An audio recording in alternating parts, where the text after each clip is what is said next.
Hello all, welcome to Chayalokam. Kantara chapter 1 చూశాను భయ్యా. Cinema ఎలా ఉందంటే మంచి విజువల్స్ తో ఒక హై ఇంపాక్ట్ మూవీని ఎంజాయ్ చేస్తాం థియేటర్స్ లో. ఫస్ట్ హాఫ్ లో కొత్త వరల్డ్ బిల్డింగ్ ని ఎస్టాబ్లిష్ చేయడానికి వాడుకొని మంచి హై మూమెంట్స్ ఉన్న ఇంటర్వెల్ బ్యాంక్ తో ఎండ్ అవుతుంది. ఇక సెకండ్ హాఫ్ లో మొదలైన థ్రిల్లింగ్ ఎలిమెంట్స్ తో సినిమా అలా చూస్తుండగానే ఎండ్ అయిపోయిందే అన్న ఫీలింగ్ వస్తుంది. ఎక్స్పెషల్ గా ప్రీ క్లైమాక్స్ కి ముందు వచ్చే కాంతారా క్లైమాక్స్ సీన్ లాంటిది ఒకటి ఉంటుంది. ఆ తర్వాత ప్రీ క్లైమాక్స్ లో వచ్చే ట్విస్ట్, లాస్ట్ లో ఉండే ఫైట్ అండ్ క్లైమాక్స్, ఇవి చాలు సినిమాని బలంగా నిలబెట్టడానికి అనిపిస్తుంది. టోటల్ సినిమా ఎక్కడ కూడా లాగ్ గా గానీ బోర్ గా గానీ అనిపించదు. కాకపోతే నాకు కొన్ని చిన్న చిన్న కంప్లైంట్స్ ఉన్నాయి. అవేంటనేవి క్లియర్ గా డిస్కస్ చేద్దాం. ఇక డీటెయిల్ గా రివ్యూలోకి వెళ్లే ముందు మీరు గనక మన ఛానల్ కి ఫస్ట్ టైం వచ్చుంటే సబ్స్క్రైబ్ చేసుకొని మిగతా వీడియోస్ పైన కూడా ఒక లుక్ వేసేయండి.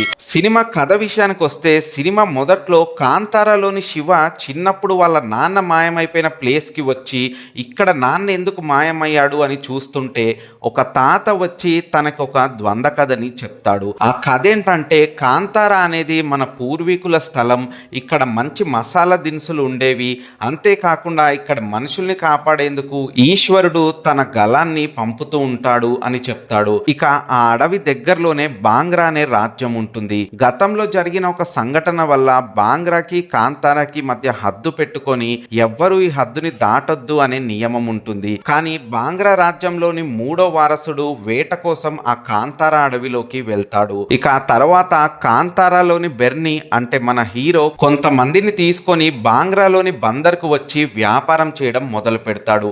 ఇక ఆ తర్వాత ఏం జరిగింది, మన హీరోకి ఇంకా హీరోయిన్ కి మధ్య లవ్ స్టోరీ ఏంటి, బాంగ్రా రాజు వాళ్ళని ఏం చెయ్యాలని చూశాడు, ఆ తర్వాత ఏం జరిగింది అనేది సినిమా చూస్తే మీకు క్లియర్ గా అర్థమవుతుంది. ఇక సినిమాలోని నటీనటుల విషయానికి వస్తే, రిషబ్ శెట్టి ఈ సినిమా కోసం చాలా హార్డ్ వర్క్ చేశాడు భయ్యా. అది మనకు స్క్రీన్ మీద కనిపిస్తూ ఉంటుంది. చాలా సీన్స్ చూస్తున్నప్పుడు ఈయన కాకుండా ఈ రోల్ ని ఇంత ఇంపాక్ట్ తో ఇంకెవరైనా ప్లే చేయగలరా అనిపించింది. కాంతారా సినిమాలో ఎద్దు ఫైట్ ఇంకా క్లైమాక్స్ ఫైట్ చూసి మనం ఎంతగా అయితే ఫిదా అయ్యామో, అలాంటివి ఈ సినిమాలో 4-5 పైన ఎలిమెంట్స్ ఉంటాయి భయ్యా. అన్ని కూడా పర్ఫెక్ట్ గా వర్కౌట్ చేశాడు తన యాక్టింగ్ తో.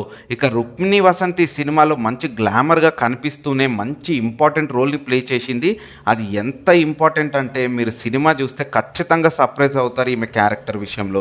జయరామ్ గారు కూడా మంచి ఇంపాక్ట్ ఉన్న రోల్ నే ప్లే చేశారు. క్లైమాక్స్ ఫైట్ లో మాత్రం అదిరిపోయిందని చెప్పాలి. ఇక గుల్షన్ దేవయ్ కూడా సినిమాకి మంచి ఇంపార్టెంట్ రోల్ ఎక్సలెంట్ గా పర్ఫామ్ చేశాడు. ఇక మిగతా నటీనటులు పెద్దగా మనకు తెలియదు, అంటే కన్నడ వాళ్ళు కదా, బట్ అందరు యాక్టర్స్ కూడా చాలా బాగా చేశారు. కాంతారా 1 లో మనం బాగా ఎంటర్టైన్ అయిన ఈ క్యారెక్టర్ ఉంది కదా, ఈయన ఈ సినిమాలో కూడా ఉన్నాడు, అతని తాత క్యారెక్టర్ లో.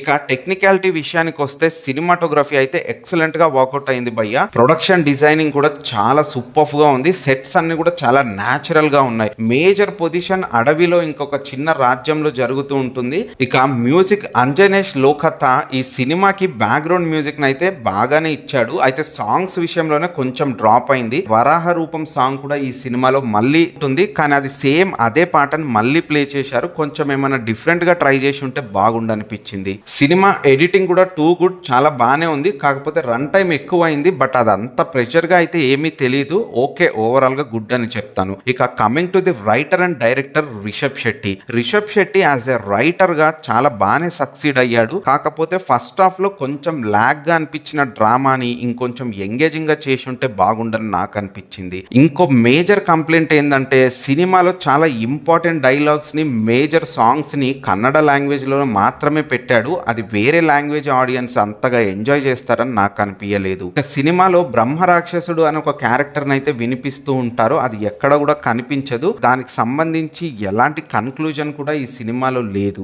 ఏదో అలా గాలికి వదిలేసినట్టు వదిలేశాడు. మరి అదేంటో నాకు అర్థం కాలేదు. చాప్టర్ 2 కూడా ఉంటుందని ఒక లీడ్ నైతే ఎండ్ లో వదిలారు. మేబీ అందులో ఏమైనా ఈ క్యారెక్టర్ ఉంటుందేమో చూడాలి. ఓవరాల్ గా సినిమా చూసినాక నా ఫీలింగ్ ఏంటంటే, సినిమా మాత్రం ఎక్సలెంట్ గా వర్కౌట్ అయింది భయ్యా. మంచి హై మూమెంట్స్ ఈ సినిమాలో ఉంటాయి. ఎక్స్పెషల్ గా సెకండ్ హాఫ్ ని ఫుల్ ఫ్లెడ్జ్డ్ గా ఎంజాయ్ చేస్తాం. సో ఎలాంటి డౌట్ లేకుండా థియేటర్స్ లోనే ఈ సినిమా చూడడానికి అయితే ట్రై చేయండి. ఇది కాంతారా 1 పైన నా రివ్యూ. మీరు గనక ఈ సినిమాని చూసుంటే మీకేమనిపించిందో కింద కామెంట్ బాక్స్ లో కామెంట్ చేయండి. ఇలాంటి మరిన్ని ఇంట్రెస్టింగ్ వీడియోస్ కోసం మన ఛానల్ ని సబ్స్క్రైబ్ చేసుకోవడం మాత్రం మర్చిపోవద్దు. Signing off.